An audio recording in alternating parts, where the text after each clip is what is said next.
Yeah.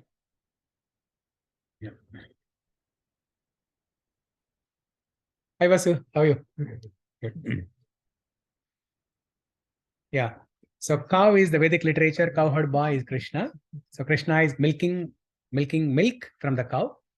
That means he is giving the essence of all the Vedas in the condensed form, like milk. Bhagavad Gita is compared to milk, the condensed form of all the Vedas, the essence of all the Vedas, essence of all the Vedas and Upanishads. And so who is drinking that milk? Saintly people like Arjuna, or people who want to progress on the spiritual path like all of us. Okay, we're all drinking milk. Sarvopanishado gavo dogda gopalananda partho vatsa sudhir bhokta dugdam gitamritam mahat. So Shankaracharya is comparing Bhagavad Gita as like nectarian milk that is coming from the cow.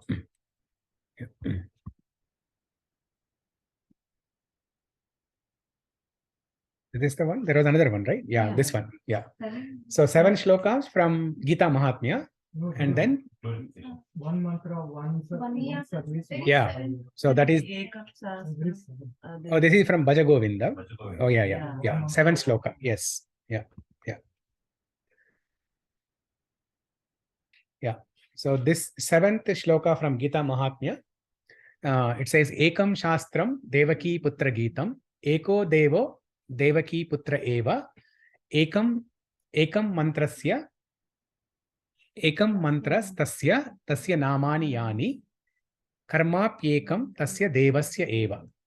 So let there be one scripture, Bhagavad Gita, Ekam Shastram. Instead of reading so much of literature, within Vedic literature, there is so much, and there are other religions, right? They have their own literature. So Islam, Quran, and Christianity, Bible, and Jewish, they have something.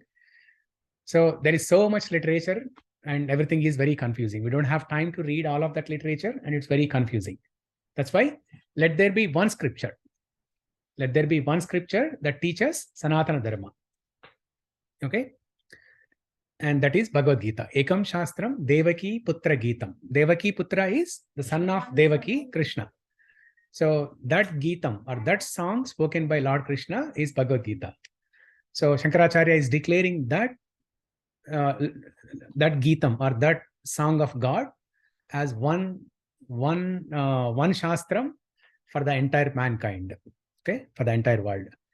Eko Devo Devaki Putra Eva. Let there be one God.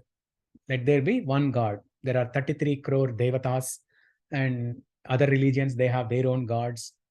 So instead of so many gods, let there be one God. That is Supreme Person, Lord Sri Krishna. Eko mantras tasya namani yani. Let there be one mantra for everyone. Instead of so many mantras, let there be one mantra. So they're making it easy for everyone. No confusion. It's very simple. When you have one scripture, one God, one mantra, one activity to do, it's very easy.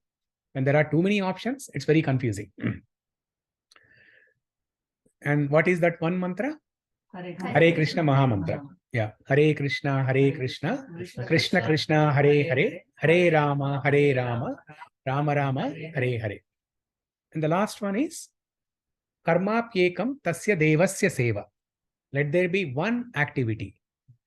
And what is that one activity? What is that one activity which is sublime? Service to God. Service to God. Yeah, service to God. That is the perfection of any religion. And that is what Sanatana Dharma is teaching. Sanatana Dharma is teaching how to develop love for God. Okay, the perfection of any religion is developing love for God and serving God with love and devotion. So that is one activity. So one scripture, one God, one mantra, and one activity. And then Shankaracharya also glorifying Bhagavad Gita in Bhaja Govinda.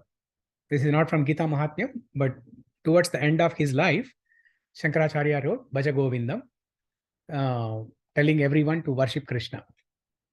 All of his life, he was teaching impersonalism, Mayavad philosophy. But towards the end of his life, he wrote Bhaja Govinda. He asked everyone to worship Krishna. So in that, Bhajagovindam is a set of prayers. So in that, he wrote one shloka glorifying Bhagavad Gita. Bhagavad Gita kinchidadita Gangajala lavakanika pita sakrudapi ena murari smarchana kriyate tasye yamena nacharcha. Yeah, you said this, right? If one reads Bhagavad Gita, we will not have a discussion with Yama. Yeah. So Bhagavad Gita kinchidadita. Even if one reads Bhagavad Gita a little bit, they don't have to read all the 700 shlokas, but even if one reads little bit, one shloka or one line or one word, okay, and even if one drinks a drop of Ganga water, or sakrudapi ena murari smarchana. Sakrudapi means even at least once. Even if one worships Murari, Sri Krishna once, at least once, then they will not have a discussion with Yamaraj. They may not go to spiritual world. When we say that they will not have a discussion with Yamaraj, it doesn't mean that they have perfected in spiritual life. But instead of going to hellish planets, they will go to higher planets. It can be Svargaloka, or within the earthly planets, they can have a better life. In the next life, they can have a better life.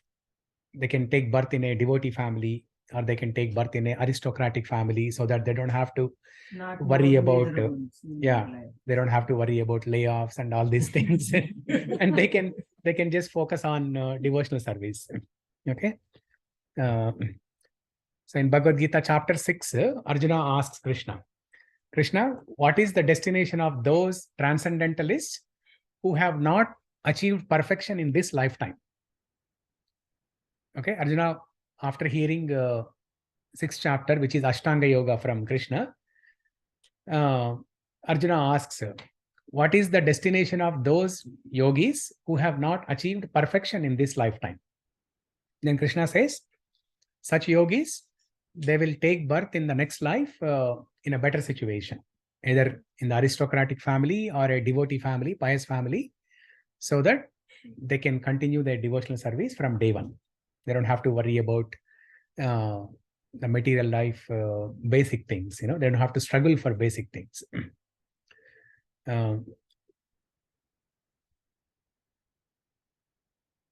Okay. So that is where we stopped last week, right? Yeah. Yeah. Okay, now continuing. So now we all know what are the benefits of reading Bhagavad Gita. What do we get after reading Bhagavad Gita? But what is there in Bhagavad Gita? So we need to understand that. What is there in Bhagavad Gita? So there are 5 subject matters that are discussed in Bhagavad Gita. The 5 subject matters are Ishvara, Jiva, Prakriti, Kala, Karma. Ishvara, Jiva, Prakriti, Kala, Karma. So what is Ishvara? Ishvara is God. Okay? Ishvara is God.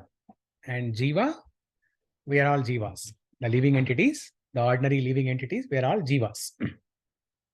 Prakriti. Prakriti is the material nature, especially in the form of 3 modes of material nature. Mode of goodness, passion, and ignorance. And karma. Karma is a very vast subject. We touched upon that during device. Rajesh, were you there during device time? No, but I have attended the other. Yeah, you attended the previous one, right? Yeah. Okay. So karma itself is a very vast topic. We discussed a little bit about it during device time. In simple words, karma means action.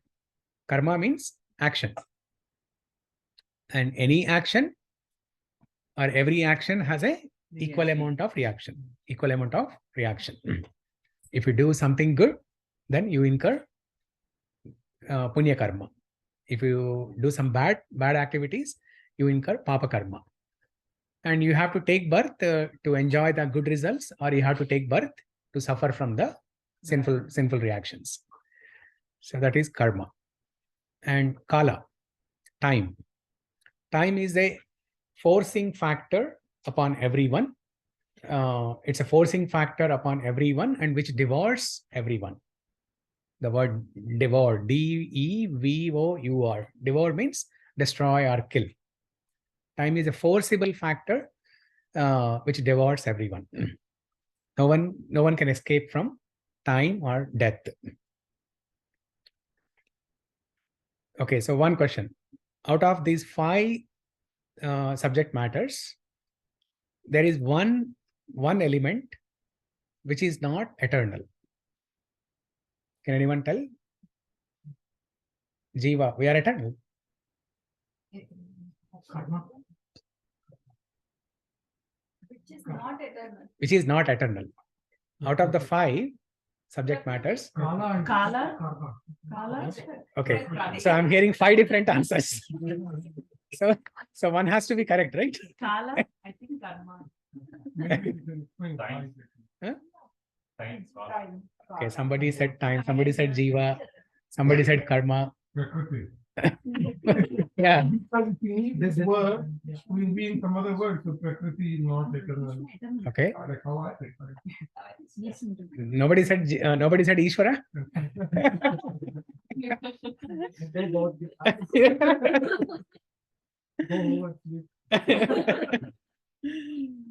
Yeah, Sudhakar was right. The destination, right? Basically, we want to go to God. Yeah. So he is eternal. Yeah, of course. So Sudhakar is right. Karma is not eternal. Okay, karma is not eternal. So Ishvara, God is eternal. There is no beginning and no end. Nobody created God and nobody can destroy God. Similarly, Jiva, all of us, all the souls, we are also eternal. Nobody created us, nobody can destroy us. Even God did not create us. God created. No. So what's the definition of eternal? Eternal means no beginning, no end. No. That But I thought that eternal means for God, not for us. No, even for us. Oh. When we are in the material world, we are temporary. The body is temporary. Yeah, the body is temporary. Who created us? Like Atma also. Nobody created us. Just like nobody created God. Yeah. So Jiva is like the life, right? Or it's like basically the soul. Or is it Soul. soul? Yeah, soul. Living entity. English word is living entity or soul. Atma. So, Hare Krishna Prabhu. Hare Krishna. Please come. Yeah. Yeah. So, please come here. Both of you, please come here. We'll introduce to everyone. Yeah, I can. Yeah, this is it.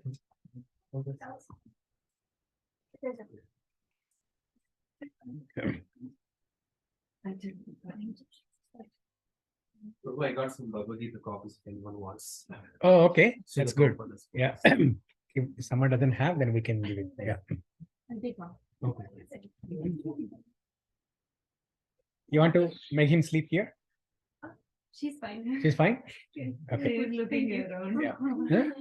She's looking around. There was a bed sheet, right? Maybe you can give that bed sheet to me. There she has one actually. Okay. Thank you.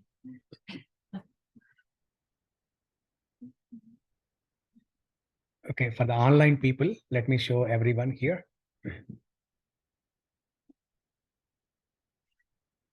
Oh, how come Jyoti is online and also in person? That's what I'm seeing. Did she disappear from here and join online or what? So you connected for someone else? No, I For slides, taking Oh, screenshots. okay. Oh, screenshot. Yeah, and I saw you were nicely posting on your WhatsApp status also. Very good. Okay. So Shiva, so one day you have to come in person to see all these great Sure, souls. Prabhu. To see Sure, all Prabhu. these Yeah, things. yeah, definitely. Yeah, but I'll show you everyone. So this is the host, Rajesh. Please raise your hand. Yeah. So his wife, she'll join in a bit. We have Sudhakar, Anirudh, Jyotirmai, and we have the little kids playing there. Jyoti, Mahi, Kalpana, Hare Krishna. Madhuri and her husband Prashant, Pavan. Wow, Pavan is a pure politician. Jai Telangana. Yeah. And this is she's the real proprietor and enjoyer, supreme proprietor enjoyer, Sumita, the host, and not to forget their beautiful daughter, Sahana. Yeah, she's also Sahana. Yeah, Oh, we have, two Sahanas we have. yeah, we have little Sahana and big Sahana. Okay. Yeah, and Basu here. Yeah, he's always very humble. Yeah. Okay, now we have Radhika Raman Prabhu, right? Radha Raman. Yeah. And my wife Kishore. Hare Krishna, Prabhu. Yeah. And what's your name? Kishori. Okay, Kishori. My And daughter Vidya. Vidya. Vidya. Wow, beautiful. Hare Krishna. Yeah. Hare Krishna, everyone. Nice to see you, everyone. Hare Krishna. Yeah. And there is a most important thing there. The food. Prasad. I can see it, I have a lot of marketing techniques. After implementing so many techniques, Madhuri finally came to in-person class.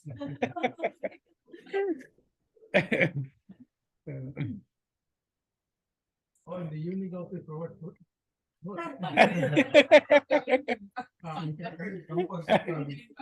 Now you are putting me in spot.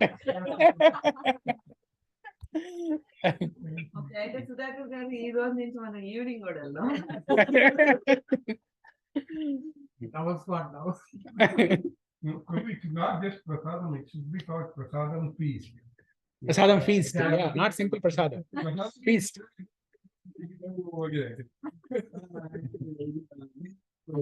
Like some sugar, Yeah. like some sugar, right? Yeah, yeah. Small amount of sugar. Right, prasadam. Yeah. Or some jaggery. Feast. Yeah.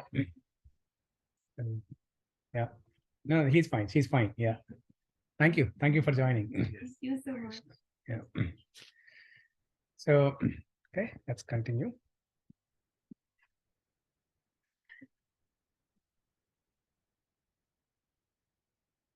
So, out of those 5 subject matters, karma is not eternal.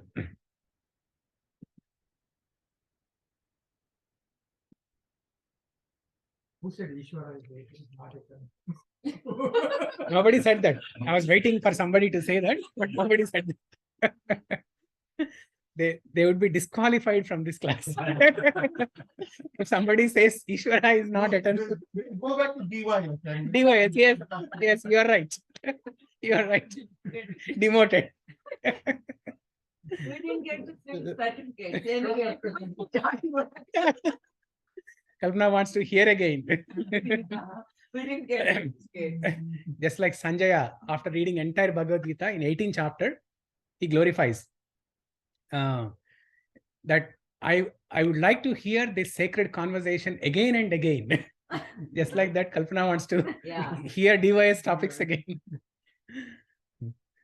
Okay, so karma is not eternal, because that is what we have been discussing, right? In the Gita Mahatmya shlokas, if one reads Bhagavad Gita, then all of their karmic activities will be eradicated.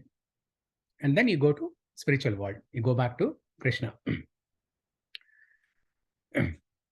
So let's look at Prakriti and Kala. So most of the people, they think that these two can be temporary. Okay. So Prakriti means matter. Okay. Matter in nature, it is temporary. See, our body is made up of matter, right? Pancha Mahabhuta. Earth, water, fire, air, ether, which is temporary. So in that sense, Prakriti or matter or material nature, it is temporary. But that when it has 2 forms, manifested form and unmanifested form. In the manifested form, it is temporary.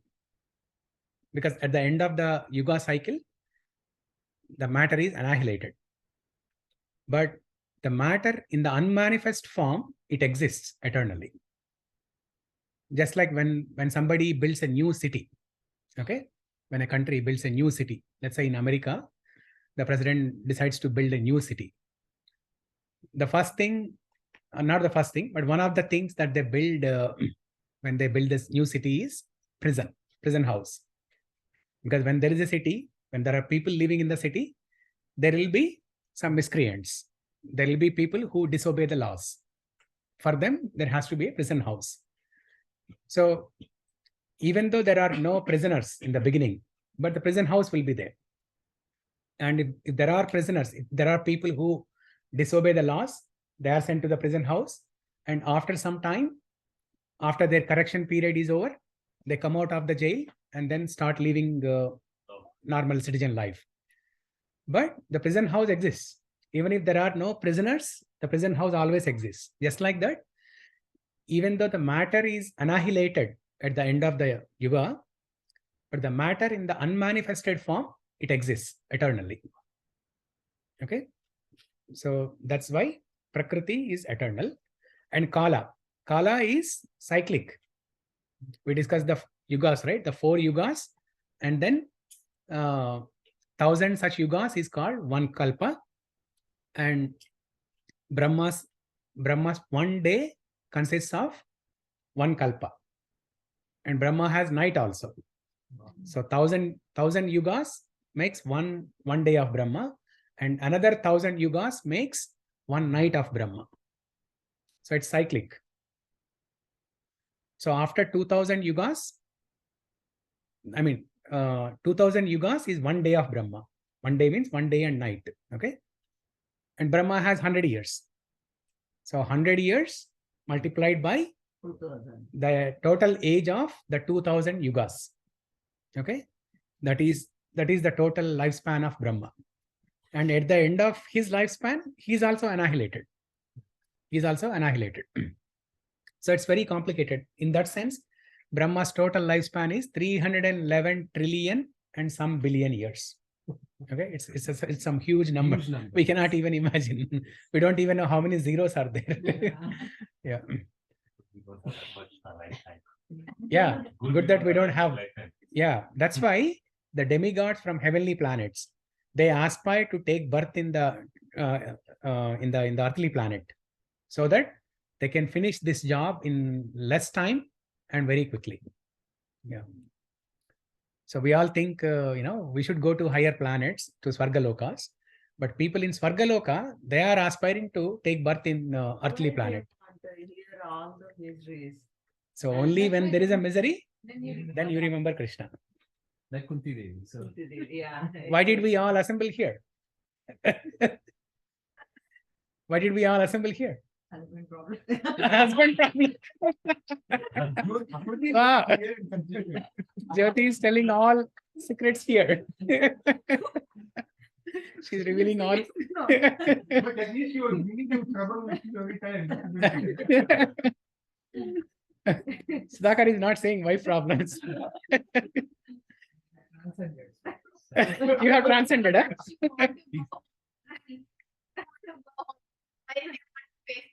That's fine. He needs food, right? That's why he's not saying. Always Srinivas Garu says about wife only. That's why today Jyoti supported all the wives. Yes, she countered me today. Yeah. She countered me today. Why not husbands? Always why become a wife is a problem. Yes. when I want to use Chloe now. when Brahma, like you said, Brahma's lifespan ends. Yeah. There are 14 lokas, right? Like we are on, there's like 7 lokas below and 7 lokas above. Yeah. They are all destroyed, but the planets above, like above Brahma Jyoti, like Vaikunta, they are not destroyed. They're not destroyed. So only the 14 planetary systems are destroyed. Yeah, And they are recreated again. they're recreated again. That's why I wanted to. Yeah. They're annihilated and recreated. Yeah. It's eternal, right? Eternal. Vaikunta, they're all like, they're not. Yeah, spiritual planets are not destroyed. Yeah. That's why Lord Shiva, he's almost like supreme. So Right. he's not annihilated. Correct. Yeah, he's not annihilated. Even though the entire creation is annihilated, including Brahma, everyone is annihilated, but Lord Shiva is not annihilated. Yeah. And goddess Parvati also, right? Yeah, Shiva's consort is Parvati. Yeah. Also, we are all at one point Brahma. So Yeah. we are annihilated. When we fell from the spiritual world, the first life, the very first life that we all had was Brahma. Wow. Yeah. So we were created. We were creators. We were creators. We all had 4 heads and Chaturmukha Brahma or Panchamukha Brahma. I mean, there are planets, different planets have different Brahmas Right. with different number of heads. We are having one head, we are getting a lot of headaches. Yeah. And when Brahma is in that highly responsible position of creation, more headache, right? Yeah. Yeah, I'm so sorry. I didn't know that we were Brahma, and how Yeah. happened, because Lord Brahmaji is so high and elevated, and how come that we were there? Like we are so fallen. How did we fall from Brahma's position? Well, and how did we fall, and also how were we there so high? Yeah. So the first question that arises is, if we were all Brahma in the very first life, then how did we become small insects or small human beings? How did we fall? Now think of the situation where we were in the spiritual world with Krishna. Mhm. We fell from that highest position. Brahma's position is high, but higher than that, or even highest position is being with Krishna in the Golok Vrindavana or in the Ayodhya or Vaikuntha. We fell from that highest position. That is even more worse. Yeah. But Prabhu, I heard, correct me if I'm wrong, please. Yeah. I'm asking because I don't know this. When we go to Golok Vrindavan, you don't come back. That's the actual, if I remember reading somewhere or somebody saying, is Yeah. that not No, Krishna true? himself is saying, Yad gatva nani vartante. Yeah. Taddama paramam mama. Yeah, but we What? still fall down from that highest Golok Vrindavan as well, like souls like us. So first time you can fall, Okay. but after you fall into the material world, Yeah. after you go through 8.4 million species of life, Yeah. starting from Brahma, right? Yeah. After you go through the 8.4 million species of life Yeah. and millions of lifetimes, right? Yeah. After you go through all these lifetimes and after you get purified, when you go to spiritual world, then you will not come back. Oh, I see. Yeah. So you fall down the first time First time. and you do your karmic life cycle and everything. You live through all the 8.4 million lifestyles and Yeah. and then you go back. Yeah. And it is not necessary that everyone from spiritual world will fall. Correct. What we see in the material world is only 1/4 of the total creation. So total creation means the population in the spiritual world. So what we are seeing in the, compared to us, there are more people. yeah. Now we think looking at the entire Yeah. world population, is it what, 7 billion or some 7, 8 billion? Yeah, 8 billion. Yeah. So this young boy knows the best. I heard another story from it. So initially God was alone. Mm. So because he was alone, so he wants to be many. So that's why he created so many people. No, he did not create. Story, huh?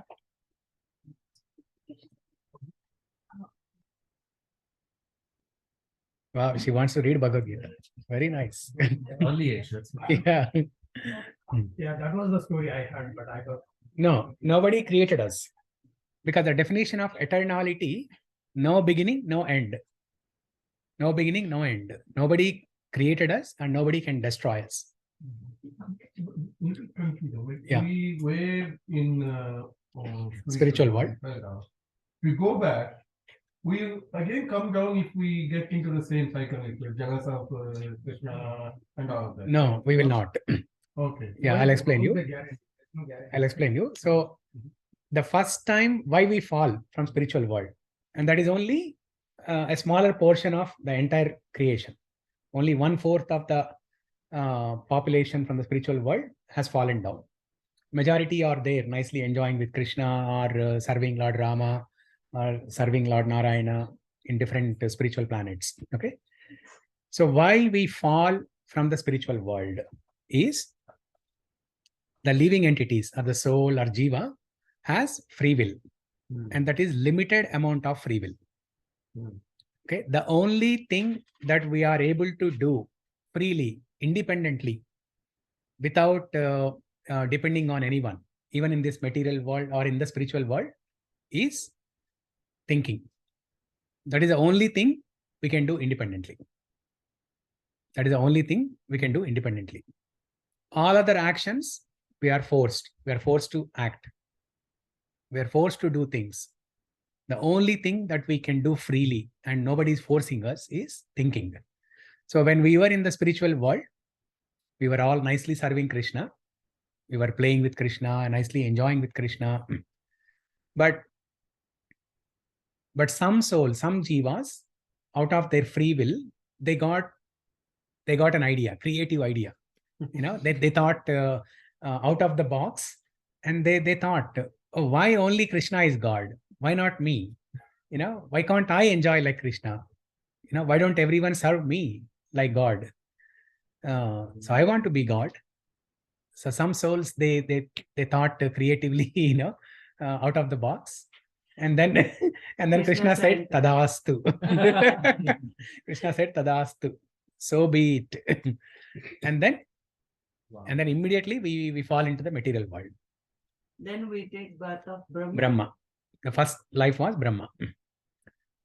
And So did we commit sins or we were arrogant as Brahma, and that's why we fell down? yeah, now when somebody is in that position of Brahma, either they can go back to spiritual world. If they achieve perfection on the spiritual path in the Bhakti Yoga, they can go back to spiritual world. Or if they make mistakes, they will fall further from their position. They will become an insect or another human being or something else. Prabhuji, I have one more question. Yeah. So, like, here we have illusion, right? So Yeah. We don't know who our original selves are. Yeah. I mean, we are lost in the material world and its opulence. Yeah. But as Brahma, also we are in some kind of illusion. Like, Yeah, Brahma is also under illusion. He's in Rajoguna. Brahmaji is in Rajoguna. Rajoguna. Yeah, he's in the mode of passion. Mode of passion. Because to create something, you need mode of passion. Correct. Yeah. Yeah, Brahma is also in the illusion. There is a nice pastime, Leela, explained in Srimad Bhagavatam. It's called Brahma Vimohana Leela. How Brahma got illusioned. So one day Krishna was in Vrindavan. One day Krishna was sitting with all of his friends and eating lunch. He takes it all his friends to the Brahmaloka. Yeah. And he will think, Brahma will think nobody will come to here and see the kids. Krishna's friends. The Gopa boys. Yeah. Yeah. So Krishna was sitting with all of his friends in a circle, just like how we are going to do after the class. We're going to sit in a circle and eat nice prasadam. So like that, Krishna was sitting in a circle and eating prasadam with all of his friends. And Krishna was taking one bite from one of his friends' plate, and the friend was taking one bite from Krishna's plate, and Krishna was putting his hand in another friend's mouth, and then putting that same hand in his mouth. All of this is going on, just like how small kids. Samet, do you remember all those things? Or Anirudh? Huh? I mean, that's the disadvantage of living in this country, right?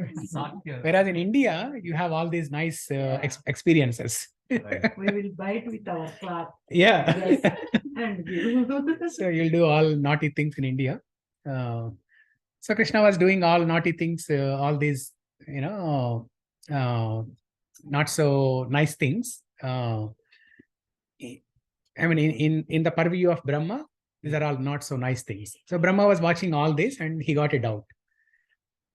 So is this the supreme God? He's eating juta from other friends and he's feeding other friends and then putting the same hand in his mouth. Is he the supreme? It can't be. So I want to test. He got illusion. He got an illusion. Yeah. Okay. So he wanted to test. Then he stole all the Gopa boys and also the cows and calves. Okay.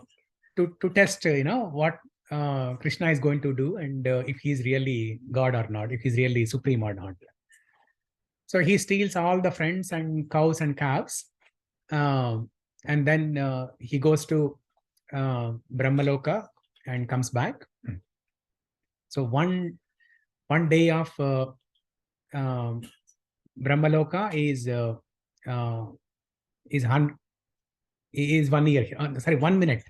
He goes to Brahmaloka, Satyaloka for a minute, just to attend his duties, and then he comes back in 1 minute. 1 minute of Brahmaloka is 100 year, or 1 year. 1 year here. Okay, 1 minute there is 1 year here. So then when he comes back, Brahma is surprised to see all the Gopa boys, all the cows and calves, intact, like as if nobody did anything. And Brahma is bewildered, seeing that, oh, I stole all these things, and how come everyone is here?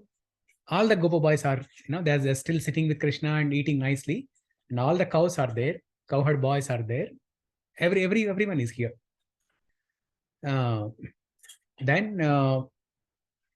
So what exactly Krishna did was, when Brahma stole all the Gopa boys, cows and calves, Krishna expanded himself. Krishna expanded himself into all the Gopa boys, all the cows and calves. And then it is 1 year, right? So all the Gopa boys, they went their home, and they were living life in their homes for 1 year. And all the parents, they were thinking it is actually their son only. But it's actually, in fact, it is Krishna who was living with them for that 1 year. And when Brahma comes back after 1 minute of Brahmaloka, when he comes back, he looking at everyone back in the same position, he's bewildered. Then he realizes his mistake, and he falls at the feet of Krishna and asks forgiveness. And that is when he recites Brahma Samhita, set of prayers glorifying Krishna as the Supreme Person. Ishvara Parama Krishna Satchidananda Vigraha Anadiradir Govinda Sarva Karana Karanam. So then he concluded saying that Ishvara Parama Krishna. Krishna is that Parameshwara. Generally, when we hear the word Parameshwara, we think of Shiva, right? Shiva, yes. Yeah, we think of Shiva. But what is the meaning of the word Parameshwara? Ishvara is controller or God. Parameshwara means that supreme controller or the supreme God. And who is that? Krishna. Ishvara Parama Krishna. Krishna is that supreme God. So Brahma glorified Krishna with these prayers. Ishvara Parama Krishna Satchidananda Vigraha. His body. Vigraha means body. Satchidananda Vigraha. His body is made up of Sat, Chit, Ananda. Sat is eternality. Chit is knowledge. Ananda is bliss. So Krishna's body, even our bodies in the spiritual world, they are made up of Sat, Chit, Ananda.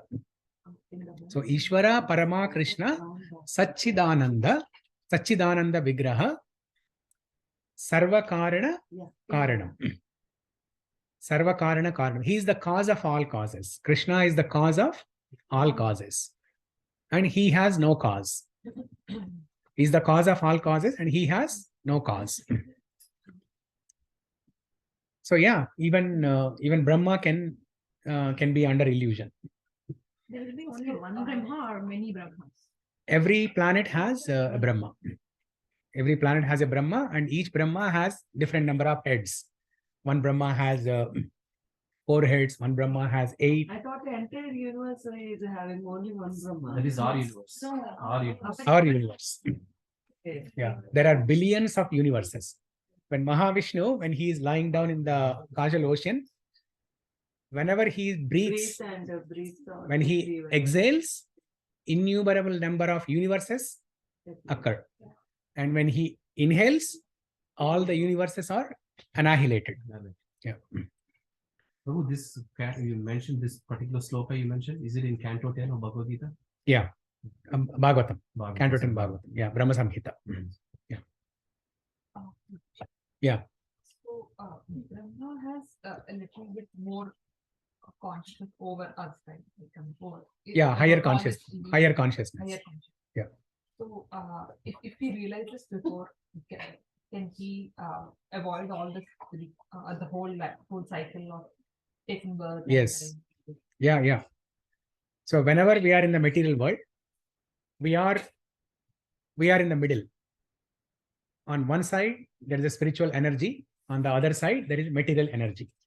So we can get attracted to spiritual energy and go back to spiritual world, or we can get attracted to material energy and fall into the material world.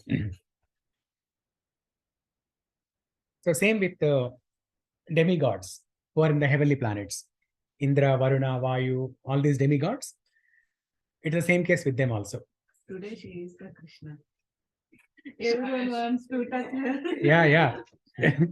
She's the center of attraction. And she's quietly going to everyone, not trying. Yeah.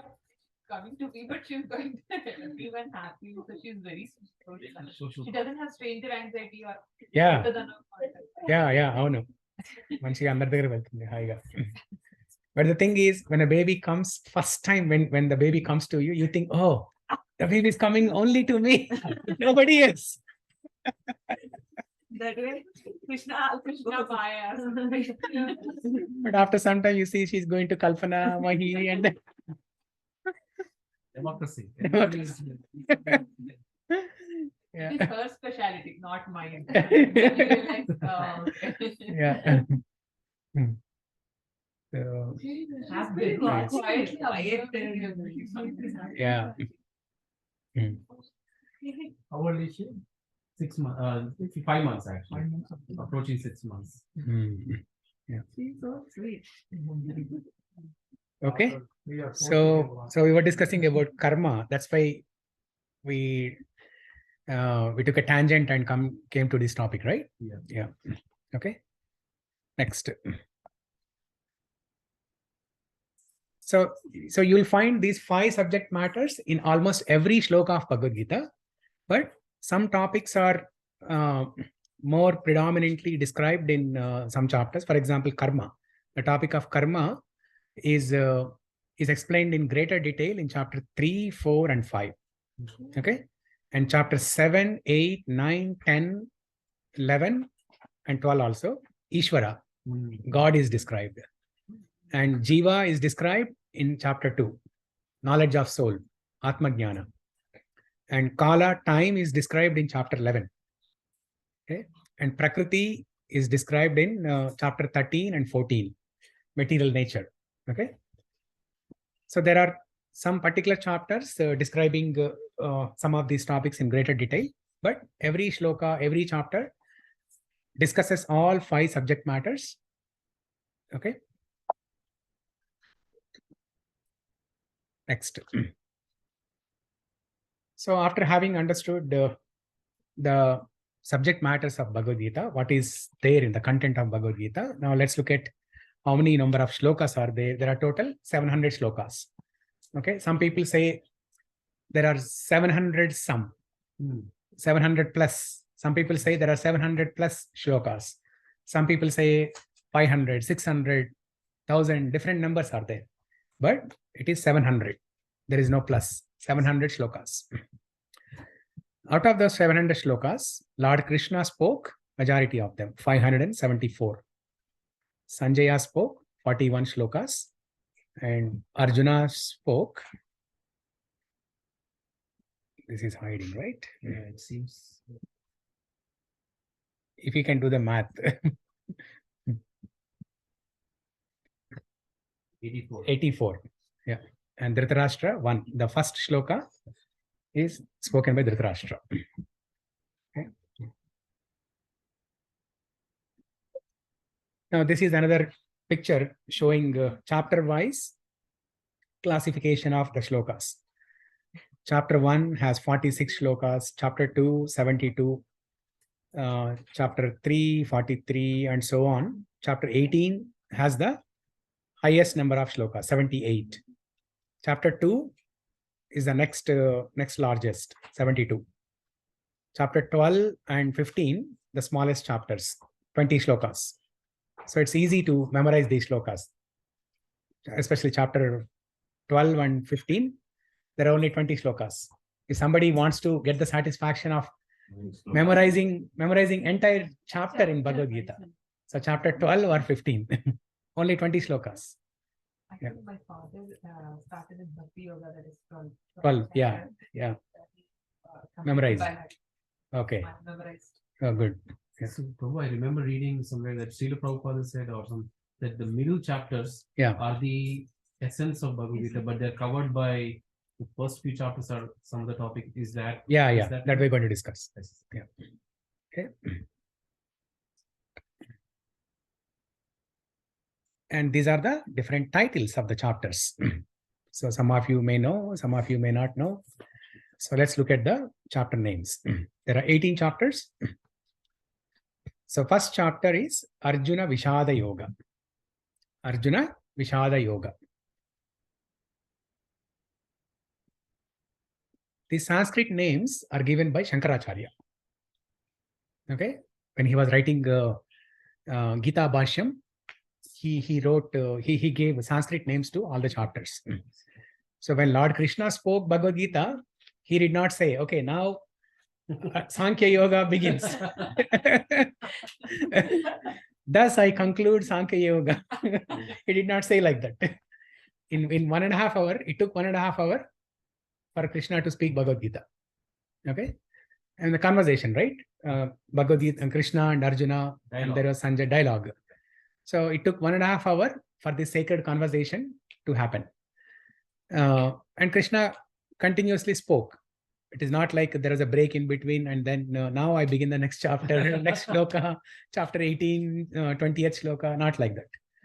So for a better clarity and to make it easy for us to understand, Acharyas have given this classification of chapters.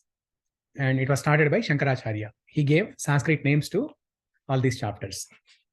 Arjuna Vishada Yoga, second chapter, Sankhya Yoga, third chapter, Karma Yoga, fourth one, Jnana Karma Sannyasa Yoga, fifth chapter, Karma Sannyasa Yoga, sixth chapter, Dhyana Yoga or Ashtanga Yoga, seventh chapter, Jnana Vijnana Yoga, eighth chapter, Akshara Brahma Yoga, ninth chapter, Raja Vidya Raja Guhya Yoga, 10th chapter, Vibhuti Yoga, Vibhuti Yoga, 11th chapter, Vishwarupa Sandarshana Yoga, 12th chapter, Bhakti Yoga, 13th chapter, Kshetra Kshetrajna Vibhaga Yoga, 14th chapter, Gunatraya Vibhaga Yoga, 15th chapter, Purushottam Vibhaga Yoga, 16, Devasura Sampad Vibhaga Yoga, 17, Shraddhatraya Vibhaga Yoga, 18, Moksha Sannyasa Yoga. These are the 18 chapters. Now when we... Why 155, only 18, right? Yoga one. In the entire Bhagavad Gita, in different shlokas, in 700 shlokas, how many times the word yoga occurs? 155 times. What is Vibhaga? Vibhaga means section. Yeah, division, section. Yeah. So we'll try to understand what each chapter consists of.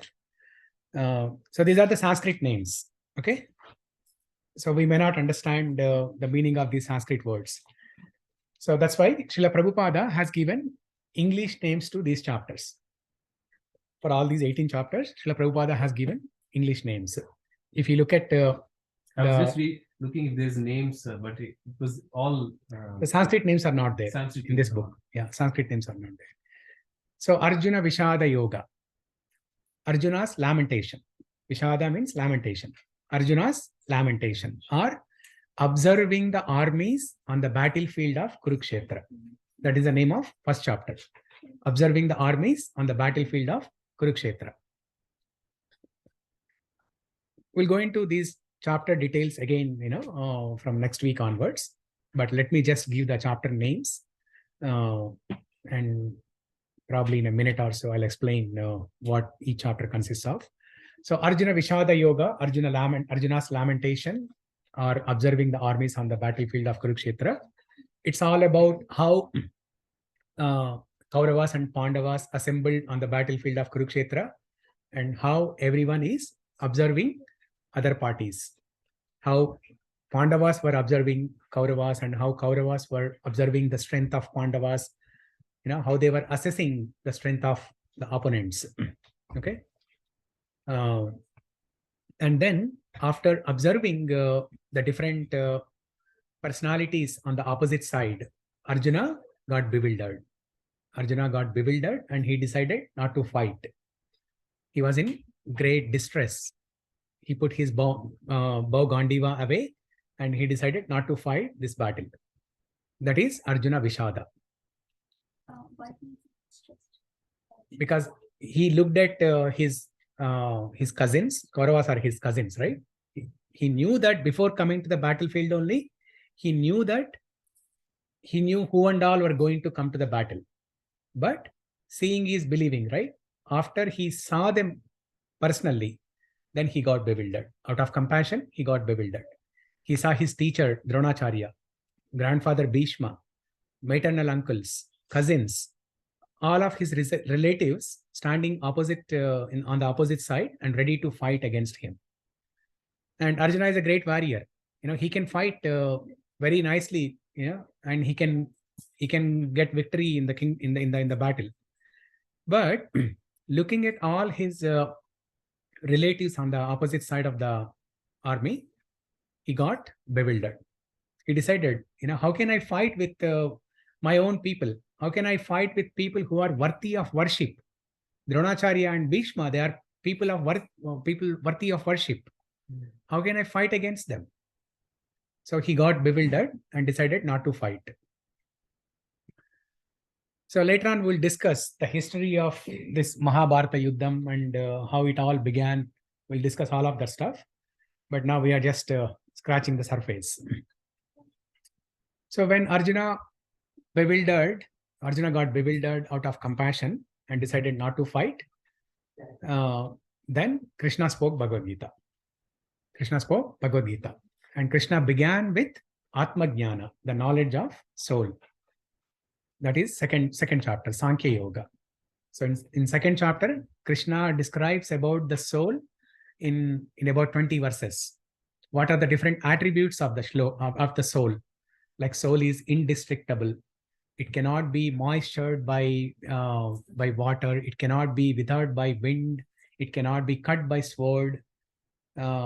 So Krishna gives different characteristics or attributes of the soul. How soul is, eternal. That's all in Sankhya Yoga, second chapter. Next, third chapter, Karma Yoga. Karma Yoga is all about action. Now, simply having the knowledge that we are the soul is not sufficient.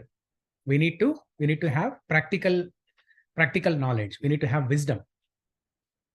Knowing that we are not the body, but we are the soul is theory. But we need realization of that knowledge. We need practical wisdom of that knowledge. So you can get that practical realization of knowledge only when you act. When you do some action, then you get the practical realization or the wisdom. That is Karma Yoga. Karma Yoga, and then chapter 4, Jnana Karma Sannyasa Yoga. Or in simple words, you can say Jnana Yoga. Okay? Knowledge, transcendental knowledge. That's the English name given by Prabhupada. Transcendental knowledge. Okay? Sannyasa means without material relationships, right? Sannyasa means renunciation. So Jnana Yoga, Krishna teaches transcendental knowledge. Why we need to do what we are doing. Okay? So most of the times we do so many things, but we don't know why we are doing what we are doing. So chapter 4, Krishna teaches why we are doing what we are doing, or why we should do whatever we are supposed to do. Whenever you are asked to do certain things, when kids are asked to come to temple and worship God, they may have a doubt in their mind, right? Sahana, you may have a doubt, right? Why should we go to temple, or why should we worship to God? What do we get by worshiping God? This is a kid, maybe. Yeah. So over a period of time, you watch your parents and you learn the knowledge. Then you don't ask questions. But as a small child, you may have had some questions. So chapter 4, Krishna gives that knowledge, clarifying why we are doing what we are doing. Okay. And why it is called Karma Sannyasa Yoga means when we have the knowledge of the action, then we can perform that action without attachment. Nishkama Karma Yoga. It's called Nishkama Karma Yoga. So you perform an action, but you don't aspire the results out of it. You simply perform the action as a matter of duty, but don't expect or don't aspire the fruits or results from that activity. That is sannyasa. That means you are renunciating the results of your action. You're giving away the results of your action. That is sannyasa. Karma sannyasa. Now, 5th chapter is a combination of chapter 3 and 4, Karma Sannyasa Yoga. So Prabhupada gave a name as action in Krishna consciousness. Action in Krishna consciousness. It is an action. You do things, but you perform those with Krishna in the center. Keeping Krishna in the center, you perform your actions. Action in Krishna consciousness. Karma Sannyasa Yoga. Next, chapter 6, Dhyana Yoga. Dhyana Yoga, Ashtanga Yoga, or Atma Samyamya Yoga. So this chapter teaches the eightfold process of Ashtanga Yoga. Meditation. The eight limbs of Ashtanga Yoga, starting with Yama, Niyama. Yama means do's. Niyama means don'ts. Yama, Niyama means do's and don'ts. Yama, Niyama, Asana, Dharana, Pratyahara, Pranayama, and then Samadhi. In the end, Samadhi. There are 8 limbs of this yogic process. So you start with Yama, Niyama, do's and don'ts, following some principles, regulative principles, and then slowly you start meditating. And then finally Pratyahara, Dhyana, and Samadhi. So Krishna explains these 8 limbs of Ashtanga Yoga process just to establish a point, saying that this path is impractical. In this modern age, this path is very impractical. So in this age of Kali Yuga, who can follow this process of Ashtanga Yoga? Yama, Niyama, Asana. The asana, some people can do it. The yogic asanas, some people can do it. The yoga asanas in the form of Hatha Yoga or Vikram Yoga, Heart Yoga, or what are the other types of yogas? Power Yoga, chair Yoga, Kurchi Yoga, Sofa Yoga. The best of all is Shavasana. Best of all is Shavasana. Just lie down and sleep. So asanas, yeah, many people can do it, but other limbs, it's impractical. That's why Krishna speaks about all these yogic processes just to say that this is impractical, and he rejects. He rejects. Arjuna says it is difficult. Yeah. Then Krishna, he rejects. Krishna says, yes, I agree. This path is very difficult and I reject it. I'm just telling it for the sake of establishing the fact that this path is very impractical. Okay. So if you repeat it and if you are consistent, you still can achieve it, you'll say at the end, I think. Some limbs you can practice. Some of the limbs you can practice. But one of the limbs is you have to go to a secluded place and meditate. First of all, you have to be a brahmachari. 99% or 99.9% are disqualified. What you mentioned, Prabhu. So even if you do asana, but if you don't combine all the other things, it is null and void. Yeah. You do all of them together with asana. Yeah. Then only you achieve the results of the dhyana yoga. Yeah. That's why Krishna says it's not possible. It's not possible. The yama, niyama, asana, these are the lower rungs of the Ashtanga Yoga ladder. It is very difficult to achieve perfection in these itself. Yama, niyama is what? Do's and don'ts. One of the niyama is brahmachari. Brahmachari. You should remain celibacy. You should maintain celibacy. So 99.9% are disqualified. Yes. So now there is no question of going to the next stage. Yeah. Let's say somebody practices celibacy and it is very difficult to achieve perfection in the higher stages. Yeah. Dhyana yoga. Okay. And Krishna also teaches how to control mind. In this chapter 6, Krishna also teaches how to control mind, which is a very favorite topic to everyone, right? So how to control mind, because mind is chanchal. We are here, but mind is somewhere. Okay, mind is thinking about okay, what did Harshani bring today, or what is Madhuri? No, Madhuri did not bring anything. Yes, she's thinking what everyone brought today. Thinking about today's program, I'm thinking about the marker. Yes, there you go. There you go. So, You should think about Bhagavad Gita. okay, mind control.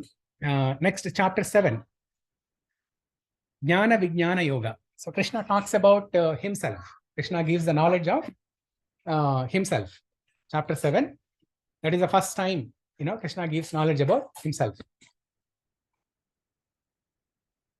And Prabhupada has given English name as knowledge of the absolute truth. Knowledge of the absolute truth. So you can find the English names in that Bhagavad Gita book. Okay. Knowledge of the absolute truth. Then, so Krishna gives knowledge how great he is. Okay.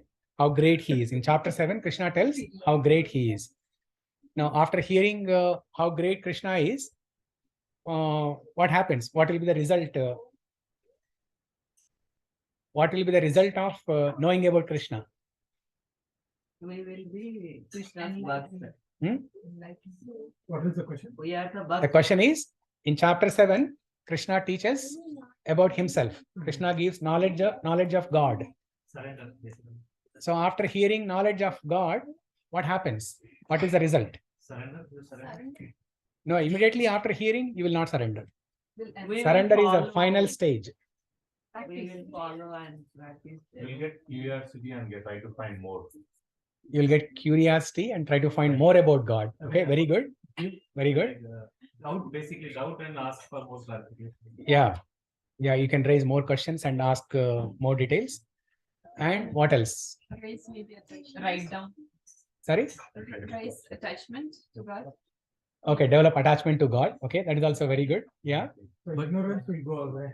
Huh? Ignorance is the main problem. Ignorance will go away. Okay. But Krishna does Higher not say, I'm. You develop higher taste. Okay. Yeah, very good.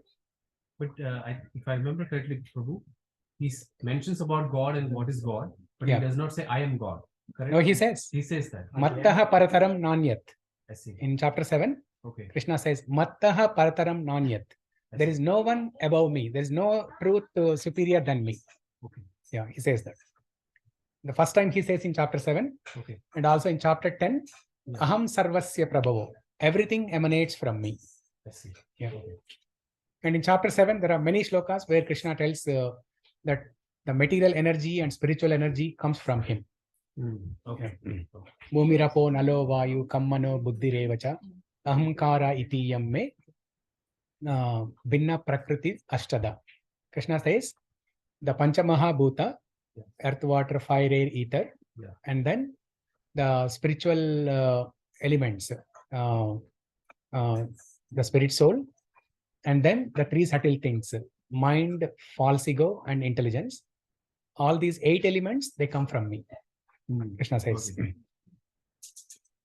So after hearing about God, you develop a higher taste, as you said, and Maybe try to pray him.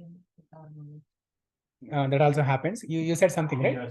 Curiosity. Okay. Yeah. Curiosity. You get removed from disillusionment.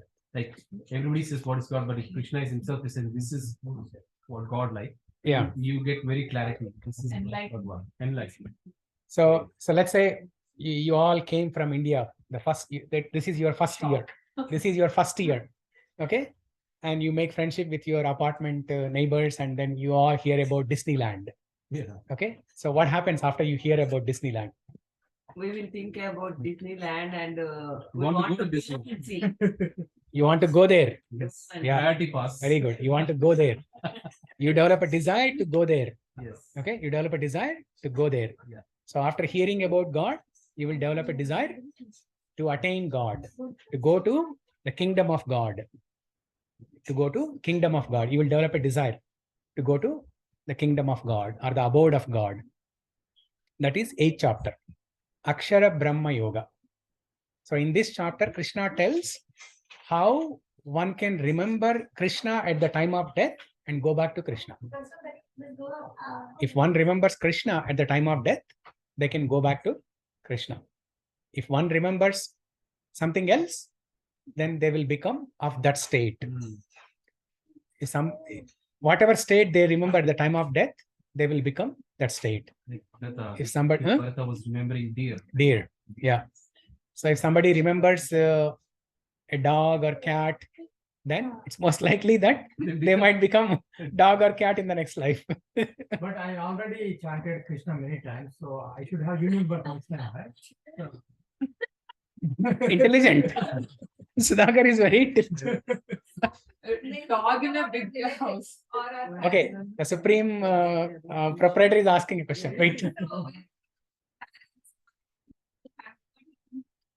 So you will be born in the same family again. With the Yeah. same connections. You might be born as a human being, or you might be born as an insect, based on what you qualify and what you desire. What you desire and what you deserve. Yeah. Yeah. Insect part. So if you become an insect, basically you can only afford like eat, breathe, sleep, and there's like the depending on everything. So Yeah. how can you even go to the Next level, right? Yeah. How can you think about it? That's a good question. Yeah. Think about it. See, most of the times we think that this is not for kids. This is spiritual knowledge. This is not for kids. Kids can only focus on academics, and get good marks and get good jobs. That's all. But kids can learn better than us. Kids can learn better than us. So Prahlad says in Bhagavatam, kids should start learning about spirituality from the tender age of 5 years.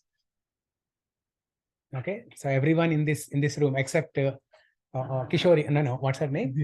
Vidya. Except Vidya, everyone is above 5. Okay. So no, I appreciate that question. So her question is, so in the form of in the life of an insect, so that jiva is only focusing on 4 things: eating, sleeping, mating, and defending. So how to go to the next level, how to progress to the higher stages. So there are 8.4 million species of life, starting from the lowest species. It could be amoeba or whatever, right?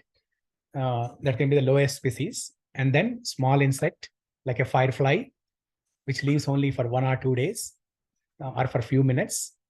The moment the firefly goes near the fire, it's dead. Or it could be an insect like cockroach or some other insect or a fly that lives for a few days or few months. And then to an animal like a dog, 12 years, right? Dog's life is 10 to 12 years. Or to an elephant that lives for 100+ years. So it's an evolution. In the animal life, it's an evolution. The life just evolves. It's not evolves. I don't want to use the word evolve or evolution, because then people will think about the Darwin theory, right? No, that's not what I'm talking about. So life from lowest species, they just vanquish life in that lowest species and go to the So it's not a higher conscious- species. It's not a conscious progress. It's not conscious. It's not consciousness development. Yeah, it is simply growing from moving from lowest species to higher species of life. So even if they don't do anything consciously, they Yeah, move to the next. it's an automatic process, and they don't incur any karma. For example, in the forest, tiger or lion killing other animals, they don't incur any karma because that's their duty. That's how they earn their livelihood.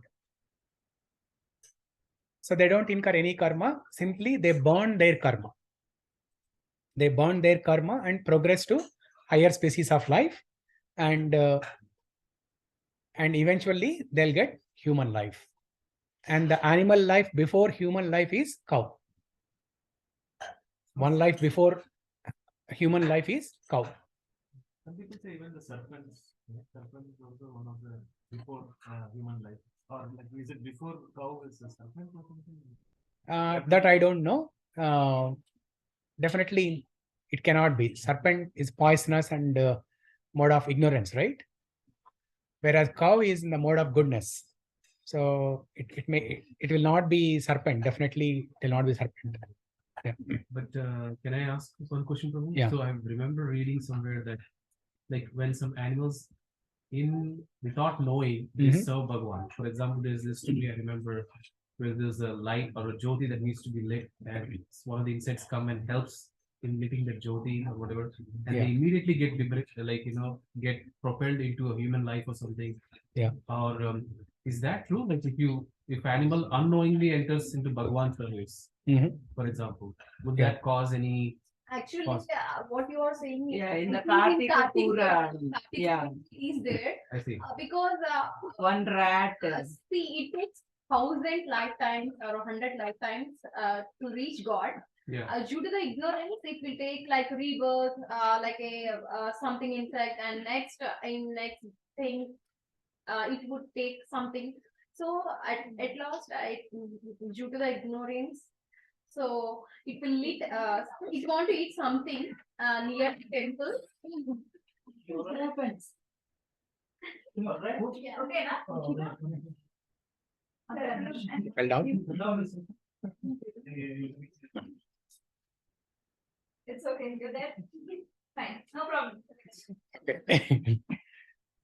So that living entity, upon eating something near the temple, some prasad from the temple, or by whatever means, if the original form got revived, that is because in the previous life or one of the previous lifetimes, that living entity was a devotee. That living entity was a devotee, but somehow they got a lower birth. But again, now in this lifetime, even though they are in the animal form, but either they are hearing some mantras, or they are eating some prasad, right? Or in the Padma Purana, Gita Mahatmya, right? There is a story for all these 18 chapters. In Padma Purana, there is a story for all these 18 chapters, how different bodies got revived of their celestial bodies or spiritual bodies simply by hearing Bhagavad Gita. Simply by hearing one shloka or few shlokas from Bhagavad Gita, how some bodies in the animal life, how they got revived of their celestial bodies or some spiritual bodies. So because previous lifetimes, they were devotees. So in that case, what you said, they were devotee and they became animal. Yeah. And they serve in some way or fashion. Yeah. Then in the next life, they either become a devotee again. Their consciousness got revived. So they become a devotee, or yeah. So if they are devotee, right? They already pronounced the God name, right? If you say one time God name, there is no rebirth to lower animals, right? So that is human, right? That is correct. Yeah. If you chant God's name even once, knowingly or unknowingly, in this life, next life, it is guaranteed that you will take human life. But there's always exception to everything, right? There's always exception to everything. Please give list.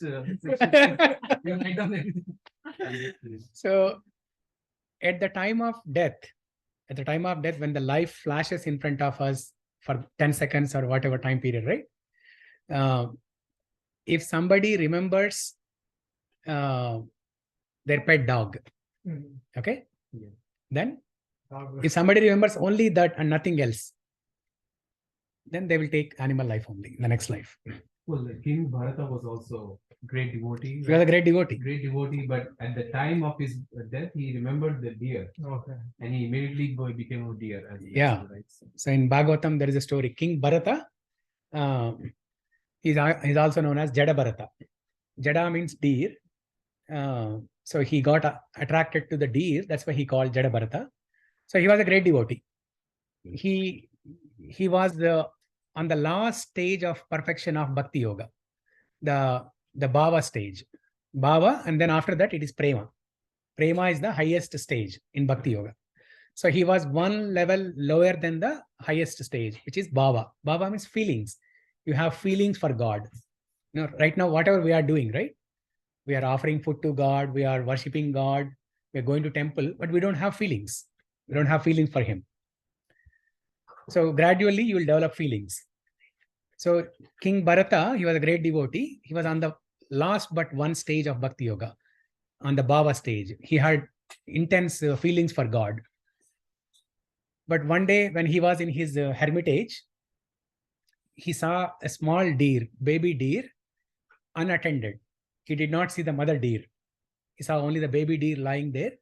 And out of compassion, he brought that baby deer inside the hermitage and started taking care of the baby deer. And he was taking care of the baby deer just like, his own child. All the time, spending time with the deer, taking care of the deer.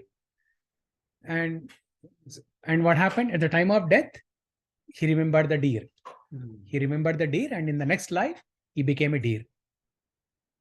But because he was a devotee in the previous life, who almost achieved perfection, not complete perfection, but he achieved almost perfection. So in the next life, even though he took birth as a deer, Krishna gave him one more opportunity, second chance, and then he perfected in his devotional service and went back to Krishna. So even though you chant Krishna's name even at least once, it is guaranteed you'll become you'll become a human being in the next life. But if your life is so bad during the life, you're doing only nonsense all throughout your life, and at the time of death you remember only that, there's no hope. There's no hope.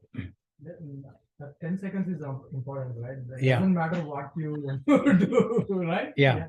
There's no exception. I mean, whatever you think in 10 seconds. And whatever you have done in your lifetime, that is what you will see in the 10 seconds. Yeah. For everyone, God will give the 10 seconds. Yeah. They can see. Yeah. Your entire life, you If can they see are whatever in you have done. coma also. Huh? If that person Yeah. in the coma also. Yeah. Devotees get so many Interesting questions. Like I never thought, in coma, do you think? Very practical question. Yeah. Very. Not get this Yes. seconds. Will I have an exception? Yeah. Because in the state of coma, all the senses are working. They are breathing, and they're they can hear. They cannot speak, but they can hear. The senses are working. So we can go to Chitrakuta and challenge. You didn't give me 10 seconds. Yes. This is another intelligent question. Next level. Next level. Okay. So did I answer your question? Yeah. So in the animalistic life, they simply bond their karma and progress to the higher species of life until they go to human life. One question. Yeah.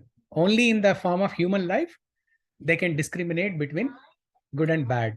They can think of anything other than these four: eating, sleeping, mating, and defending. They can inquire about absolute truth. They can inquire about God, all those things. Also, you said that Naga, the serpent, is like the mode of ignorance. Like they created them, like they are just Mode of ignorance? like poisonous. Serpents. Yeah. So why a person will be born as a serpent is, or whatever form, right? Whether dog, cat, or the eagle, whatever form, how they take those forms is it all based on the desires. So during this current life, if you have certain desires, okay, I wish I could fly like that bird. If you constantly keep on thinking about that, Krishna will fulfill that desire. In the next life, you will become a bird and happily fly. So that serpent, it's poisonous in the mode of ignorance. So probably in the previous lifetime, that person was always intoxicating, always drinking alcohol and in the mode of ignorance, lazy, morose. Then Krishna gives life in the next life in the form of in the mode of ignorance. And the reason why they take the form of a serpent is probably intense desires to kill others, or it all depends on your desires. So can I also add to it? Yeah. So the bodies that we see, like if you see the Indian temple, let's go to Hindu temple, yeah, you'll see a snake being worshipped, you'll see a cow being worshipped. They are all celestial bodies. They're not like gross bodies. What you see the snake here, they're celestial. Like even Lord Vishnu sleeps on a snake. Anantashesha. It's not a snake. It's a celestial body that's serving the function to serve Bhagwan. So Hindu religion is actually, at least I'm talking from my perspective, they're praying to the celestial, not the actual gross snake or cow. It's the celestial. So beyond the mystery. No, it will bite and then you get poison, right? And you die, right? So, Well, celestial things, we can't think of them in material sense. We think of them as they're almost like part and parcel of Bhagwan, one part of the Bhagwan. The ones that we see here, Yeah. they obviously. He's trying to say is because they are serving to God, right? Correct. Even Sheshnag is serving God like a bed. last year, no, it's not coming out. That one- Yeah. No, what she asked is not about celestial bodies. Right. So for example, tiger or lion, right? So if somebody is eating meat every day, 3 times a day, every day, then next life, it's most likely that they'll get a form of tiger or lion, so that they can eat meat every day. That's all they can eat. That's the only thing they can eat. Yeah. So it all depends on your desires in this current life. So that desire gets burned, like in the form of tiger, where desire to eat meat will get nullified or burned. No, it's not like that. So in that lifetime, so you fulfill your desires, but you don't incur any karma. So your karma is, there's no good karma or bad karma. You simply burn your karma in that lifetime, not the karma that you accumulated from previous lifetime. It's a simply progression from lower species to higher species. Yeah. If you have too many desires, how you born actually? Now in the animalistic life, you don't develop desires like human, because there's no intelligence to discriminate between good and bad, and there's no power to think smart and develop more desires. You simply lead your life and then go to the next species. That's all. Whatever comes after tiger, you simply go to that. Yeah. So that was I think we were chapter at 8. Chapter 7 and 8. Yeah. So after you develop desire, okay, this got turned off. 1 second.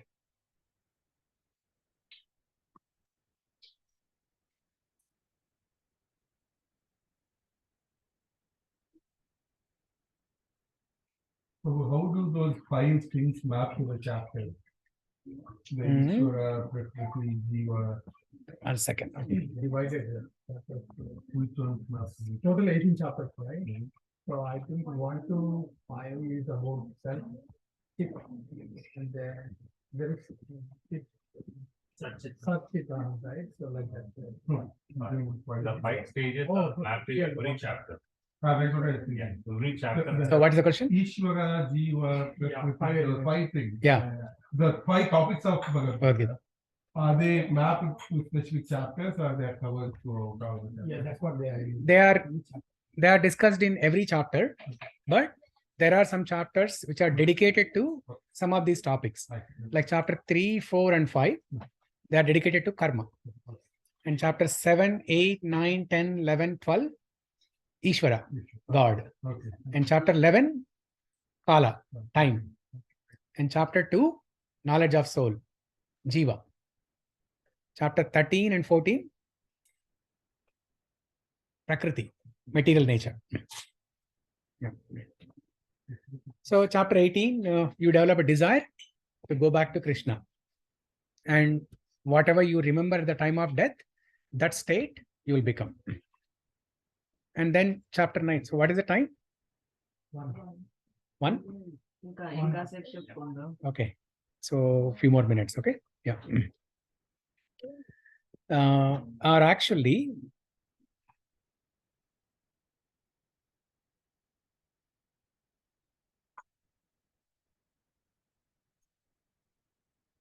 yeah, maybe I can touch upon this.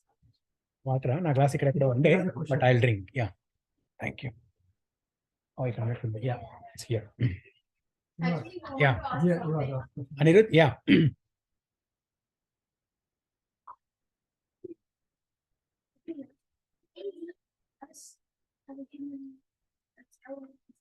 What is that? Hmm?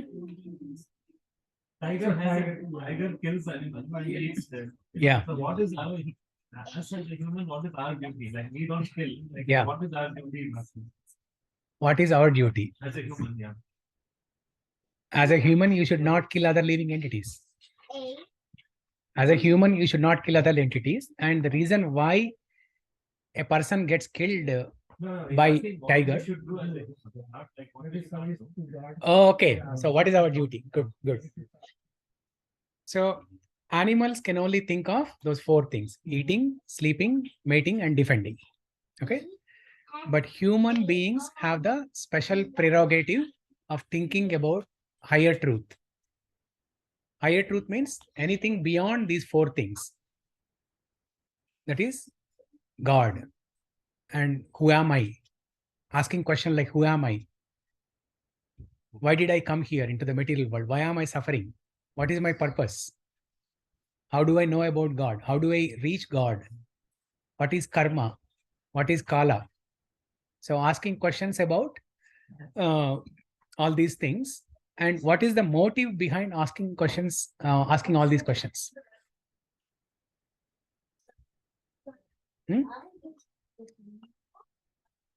Why will anybody ask a question like, who am I? There's no need, right? Because when you suffer, you ask, right? Yeah. To know that truth. Yeah. If you are suffering, then you want to understand, who am I actually? Why am I suffering? Why am I here in this material world? And who is God? Or is there a place where there is no suffering? If there is a place, if there is such place, how do I go there? So you will ask questions like this, and only human beings can ask questions like this. Why only human beings? Because in the animal life, they don't have intelligence. They have some amount of intelligence, but not higher intelligence to think about a higher truth. Why did God choose to give the higher intelligence only to human beings? Because it is a complex body. It is a complex body where the brain and everything are conducive of thinking about these things. Whereas in the animalistic life, there's no discrimination, right? There's no discrimination between good and bad. They simply lead their life. So their body is made such that it is not conducive for anything other than the 4 things. Yeah, the body is made like that.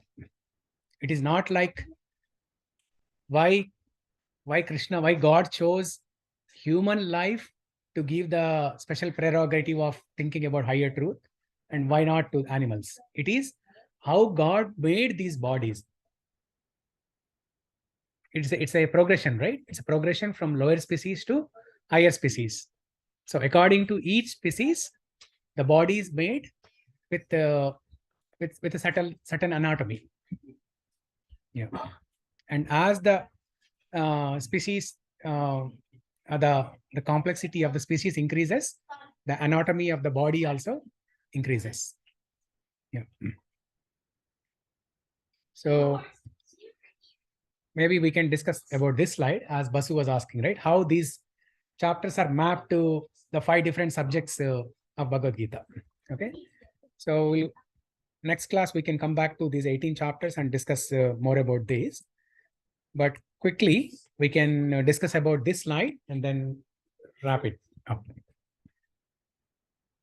So there are 18 chapters in Bhagavad Gita. The first 6 chapters is one set, and the middle 6 chapters is another set, and the last 6 chapters is another set. There are 3 sets or 3 collections. So first 6 chapters, chapter 1 to 6, collectively known as Karma Yoga. And the middle 6 chapters, chapter 7 to 12, collectively known as Bhakti Yoga. And the last 6 chapters, chapter 13 to 18, collectively known as Jnana Yoga. So Karma, Bhakti, and Jnana. 3 different aspects of spirituality. Karma, Bhakti, and Jnana are 3 different paths of spirituality. Different people take different paths, right? Some people follow Karma Yoga. Some people follow Karma Yoga as a means to go to God. Some people follow Bhakti Yoga as a means to go to God. Some people follow Jnana Yoga as a means to reach God. Okay. So in chapters 1 to 6, Krishna teaches about Karma Yoga. That is one of the 5 subject matters, karma. And then so can we call Karma Yoga as whatever we are done our deeds, explaining what are deeds or something like that? So Krishna actually defines what is karma and what is good karma and bad karma. And both good karma and bad karma, both are binding. So Krishna also teaches a 3rd type of karma for which there is no reaction. It's called akarma. So there is karma. In one sense, it's good karma. And there is vikarma, which is bad karma. And both karma and vikarma both have reactions. If you do good things, you enjoy the benefits of the reaction. If you do bad things, you suffer from the consequences of it. And in between these 2, there is akarma, action that has no reaction. That is akarma. So Krishna teaches about these 3 types of karma in chapter 3, 4, and 5. Karma, vikarma, and akarma. So bad karma is like iron chain. Good karma is golden chain. Both are chains only. But so now that is the 3 modes. The 3 modes of material nature: Sattva Guna, Rajoguna, and Tamoguna.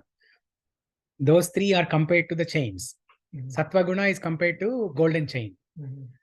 Rajoguna is compared to iron chain. No, Rajoguna is compared to silver chain. Tamoguna is compared to iron chain. All the chains are binding only. But how they are binding, there is some variation. Golden chains, even though you are bound with golden chains, you can take a pride. Oh, I'm bound with golden chains. I'm great. I'm Alexander the Great. You can have a feeling like that. Silver chain and iron chain, the severity is a little bit higher. Okay, so Karma Yoga in chapters 1 to 6 and chapters 7 to 12, Bhakti Yoga. It's all about devotion. How to perform devotional service. What are the different intricacies of devotional service. Krishna explains in the middle section of Bhagavad Gita. Does it also explains who is God, what is God in that section? Yeah, in the middle section. Yeah. Especially chapter 7, Krishna starts speaking about himself, knowledge of God, knowledge of absolute truth. Then chapter 13 to 18, Jnana Yoga. Jnana Yoga is cultivation of knowledge. There's no bhakti, but it's a cultivation of knowledge. There's no action, there's no bhakti, but it's simply cultivation of knowledge of God. Both Karma Yoga and Jnana Yoga, they will take longer time, much longer time compared to Bhakti Yoga. to achieve perfection and go to spiritual world.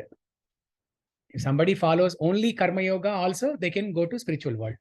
If somebody follows only Jnana Yoga, only by cultivation of knowledge, they can go to spiritual world.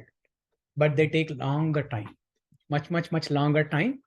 And even the result is also not perfect. We discussed the three aspects of God, right? Three aspects of God realization: Brahman, Paramatma, and Bhagavan. If somebody practices Karma Yoga, they can achieve Brahman realization of God. If somebody practices Jnana Yoga and meditates on Paramatma, they can achieve Paramatma aspect of God. But if somebody follows Bhakti Yoga, they can achieve Bhagavan aspect of God, which is the highest aspect of God. So Brahman and Paramatma, they are not complete realizations of God. Brahman means some light. Okay, you go there, you stay there for some time, and then you fall back into the material world again. Paramatma is also like that. Okay, there's no activity, so you fall back. Only in Bhagavan realization, only in Bhagavan aspect, everything is complete. Sat Chit Ananda. You have all three elements in 100% complete. So Mahatma Gandhi considered karma yogi, like that's what. Mahatma Gandhi is Karma Yogi. Yeah. So also one question. Bhakti Yoga is also the easier of the three. Yes. Yeah, in Kali Yuga, that one is Yeah. And if there are examples of Karma Yogi, Mhm. do you have any examples of like within the Puranas who did Karma Yoga and achieved perfection? I was thinking maybe example of Dashrath Maharaj, who is the father of. Like, Ramakrishna Paramahamsa.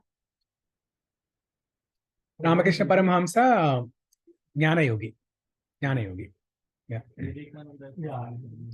Yeah. Yeah. Vivekananda also. Yeah. He has a lot of knowledge. So, Vivekananda is a Jnana Yogi, right? Or- Jnana Yogi. Jnana Yogi. So you're asking some examples who yeah, it's like you practiced said, Karma Yoga people who and like devotees who practice Karma Yoga and achieve the Bhakti Yoga or achieve the perfection. Are Yeah. there any examples? That's what I said, but there is no examples of devotees you are saying? devotees or within the Puranas personalities. Like for example, Dashrath Maharaj, does he qualify as a Karma Yogi because he raised children and at the end he passed? But he was also devotee. Yeah, no, he's a Bhakta. He's a Bhakta. Bhakta. He's a Bhakta. I see. He's practicing All kings Bhakti Yoga. are Karma Yogi, man. They will service and then if they do good, good kings, I think they will have liberated. Like Arjuna, those are kings, right? Like that. So they all liberated. Yeah, so maybe in the Puranas there are some instances. Yeah. But in the Bhagavatam is all about Bhakti, right? Right. So in the Bhagavatam, There's no mention of anyone who practiced Karma Yoga or Jnana Yoga and achieved perfection. Okay. Yeah. So for example, 4 Kumaras, right? Correct. The 4 Kumaras, they practiced impersonalism, Jnana Yoga. I see. Okay. They practice impersonalism. Yeah. And they achieved perfection. I see. Okay. Yeah. So that's an example. That's an example. Yeah. In Bhakti Yoga, who any names? Bhakti Yoga, so many people, right? Arjuna, Hanuman, Shabari. No, in the recent times. In the recent times, Srila Prabhupada. Prabhupada, yes. Tukaram, in the north, Tukaram. South India, Annamacharya, Tyagaraja, Purandradas. Chaitanya Mahaprabhu also, he is Krishna himself. He took an incarnation of Mahaprabhu to teach all of us how to perform devotional service. We hear about devotional service from scriptures, but we need an example of a person who is practicing devotional service. So Mahaprabhu is an incarnation of Krishna himself to set an example of how to perform devotional service. Which year, like 1400 or 1500? So 500 years ago, 530 years ago. Yeah. So among the three, Jnana Yoga is easy, right? Getting knowledge is easy, right? Like what is the problem there? So I think we discussed during DYS time, right? Karma and Jnana. Karma is action, Jnana is knowledge. If there is only action and no knowledge, then you will lose enthusiasm. Over a period of time, you will lose enthusiasm to do the action. You will not have any motivation. Unless you know why you are doing what you are doing, unless you know what is the highest purpose, then you will lose the motivation. Similarly, if you are only cultivating knowledge and no action, then that can become dry philosophy. That can become dry philosophy, and it can bring pride to you, saying that, oh, I know so much, I don't need to do anything. But I'm liberated, right? I will be liberated. Like You will be liberated. Yeah. You will be liberated, but that's not the highest realization, right? You will achieve Paramatma realization, which is not highest realization of God. This is Bhagwan. Bhagavan. Highest realization of God is Bhagavan. We discussed the train example, right? Hearing the sound of train and thinking that is train. Or after some time, seeing the light of the train and thinking that is the train. These two are incomplete understanding of the train. But if you wait until the train comes to the platform, you see all the different compartments of the train and the people inside the compartments of the train and all the nuisance that goes inside the compartments, then it's lively, right? Then that is the complete understanding of what a train is. So only Bhagavan aspect gives you the complete realization of God. Other two forms gives you partial realization. You will go there, you will go to Brahman, you will hang in there for some time, and then you come back. In Brahman Jyoti. Brahma Jyoti. Yeah. No, I was finding shortcuts actually. Within 1 year. Bhakti Yoga is shortcut. Bhakti Yoga is shortcut. Bhakti Yoga is the shortest The shortcut. and easiest. Easiest. Yeah, it's the shortest and easiest. Basically, in Bhakti Yoga, we are keeping God in the center and just worshipping God. That's what it's Bhakti Yoga. Yes, you're keeping God in everything that you are doing. Yeah. So Bhakti if you- Yoga can take years, I think, right? if It can take years if you're not doing sincerely, right? no, 1 second. your wife says 1 second. Your wife is saying 1 second, and how can you say long time? Oh, just to start quickly, right? Just Bhakti to Yoga is start, what? yeah. Shravanam, Kirtanam, Vishnu, Smaranam, Padasevanam, Archanam, Dasyam, Sakyam, Vandanam, Atmanivedanam. You can take Dasyam, I mentioned Dasyam. You can take any one of these 9 limbs. Smaranam, for example, Smaranam. You take Smaranam, and if you become perfect in remembering God, you can go back to God in 1 second. So for each one, there is an example, right? Smaranam is Prahlad Maharaj. Yeah. Smaranam is Prahlad, Dasyam is Hanuman. Hanumanji. Yeah. Sakyam is Arjuna. Vatsalya is Yashoda, Mother Yashoda. Kirtanam. Kirtanam means Annamacharya. Kirtanam, all Sankirtanacharyas. Yeah. Chaitanya Mahaprabhu, Purandardas, Tyagaraja, Annamacharya, all Tukaram, all Sankirtanacharyas. Yeah. And Prema is Radharani and the Gopis. Yeah. Right. But the example given in the Shastras, like who achieved perfection in Kirtanam, is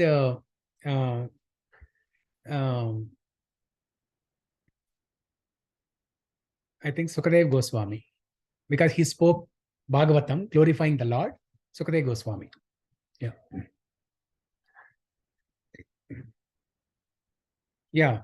In all these 9 limbs, there are different personalities who achieved perfection that we can discuss sometime.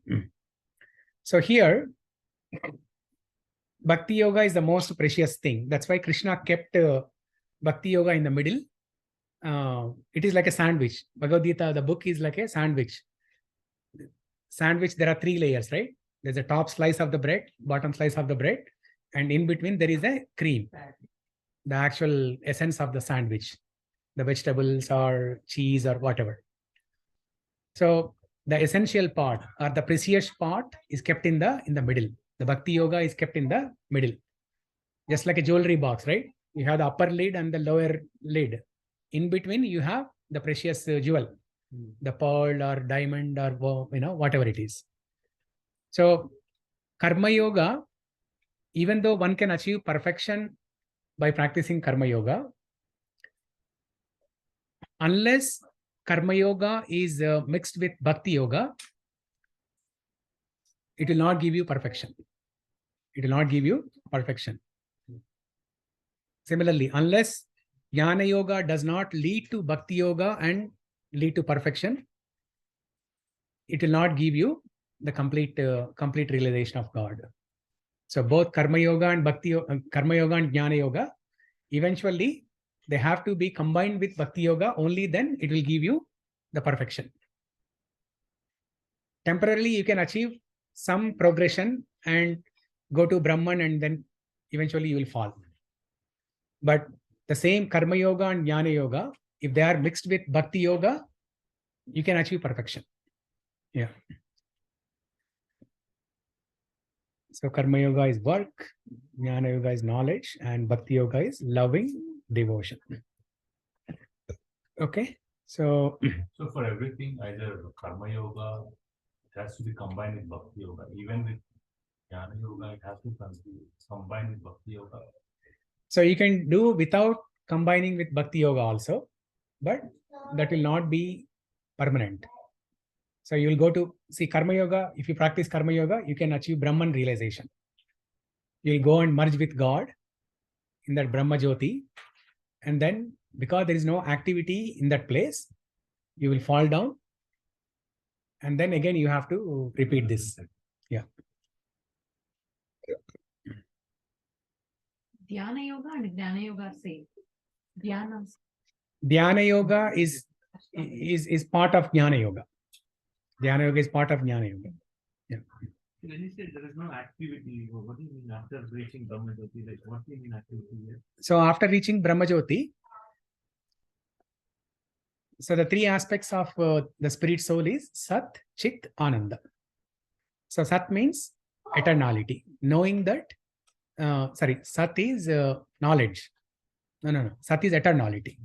Chit is knowledge, and Ananda is bliss. These are the three components of the soul. So if someone reaches Brahman realization, they will have knowledge. They'll have knowledge saying that they are not the body, but they are the soul. Okay. So the Chit part is there. Sat part is not there.